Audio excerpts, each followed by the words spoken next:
Assalamualaikum warahmatullahi wabarakatuh. Kembali lagi bersama R91 Official. Dan bagi yang baru singgah di channel ini, saya ucapkan terima kasih banyak.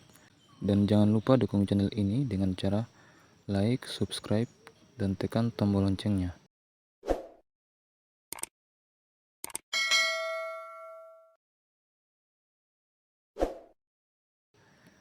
Kali ini saya akan membahas tata cara KPPS, membuat tata letak TPS yang merupakan salah satu tugas KPPS sebelum hari pemungutan suara, yang terdapat pada bab 2 dalam keputusan KPU nomor 66 tahun 2024 tentang pedoman teknis pelaksanaan pemungutan dan penghitungan suara dalam pemilihan umum. Judul dari bab 2 ini adalah pemungutan suara di TPS, di mana materi dari bab tersebut diawali dengan huruf A yang membahas kegiatan persiapan. Kegiatan persiapan sendiri lebih membahas terkait pemberitahuan pemungutan suara kepada pemilih oleh KPPS. Sedangkan pembahasan tata letak TPS terdapat pada angka 3 dari bab 2 tersebut.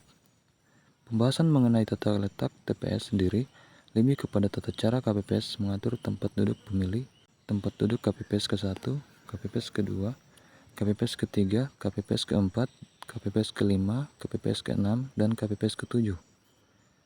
Selain itu, pembahasan ini juga mengatur mengenai tempat duduk pengawas TPS, saksi peserta pemilu, pemantau pemilu, serta pewarta, termasuk tata letak kotak suara dan bilik suara. Baiklah sahabat, kita lanjutkan pembahasannya. Berdasarkan keputusan KPU nomor 66 tahun 2024 tentang pedoman teknis pelaksanaan pemungutan dan penghitungan suara dalam pemilihan umum. A. KPPS menyiapkan dan mengatur 1. Tempat duduk pemilih yang menampung paling sedikit 25 orang yang ditempatkan di dalam TPS di dekat pintu masuk TPS. 2. 5 tempat duduk dari 25 tempat duduk pemilih merupakan tempat duduk prioritas yang diperuntukkan bagi pemilih disabilitas, pemilih hamil, pemilih yang membawa balita, pemilih lanjut usia, dan pemilih yang membutuhkan perlakuan khusus. 3. Meja dan tempat duduk ketua dan anggota KPPS kedua dan anggota KPPS ketiga. 4. Meja tempat duduk anggota KPPS keempat dan anggota KPPS kelima di dekat pintu masuk TPS. 5. Tempat duduk anggota KPPS ke-6 di dekat kotak suara. 6. Tempat duduk anggota KPPS ke-7 di dekat pintu keluar TPS.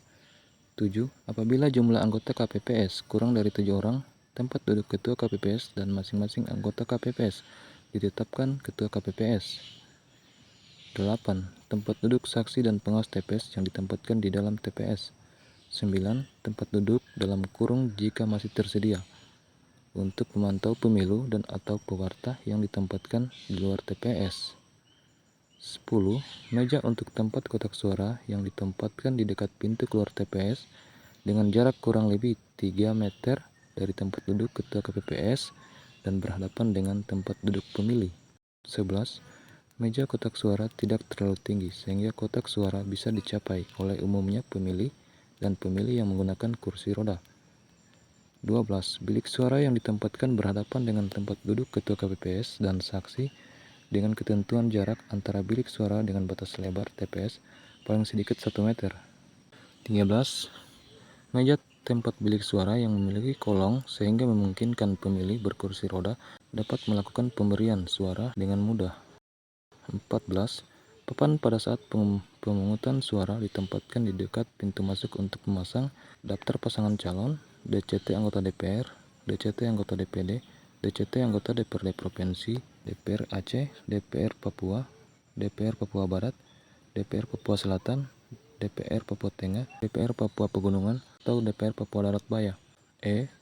DCT anggota DPRD Kabupaten Kota atau Dewan Perwakilan Rakyat Kabupaten Kota.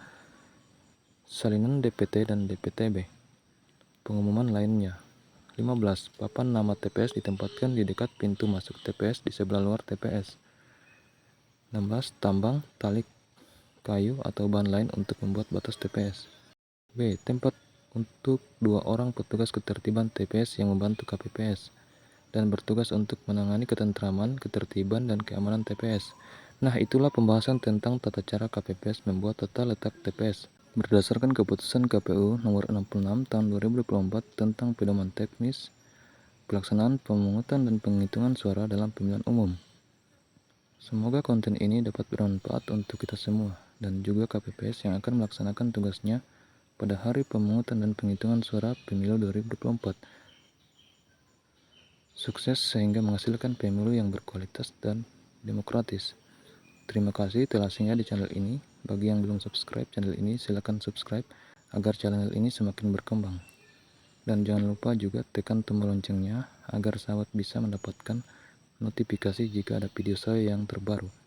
Assalamualaikum warahmatullahi wabarakatuh.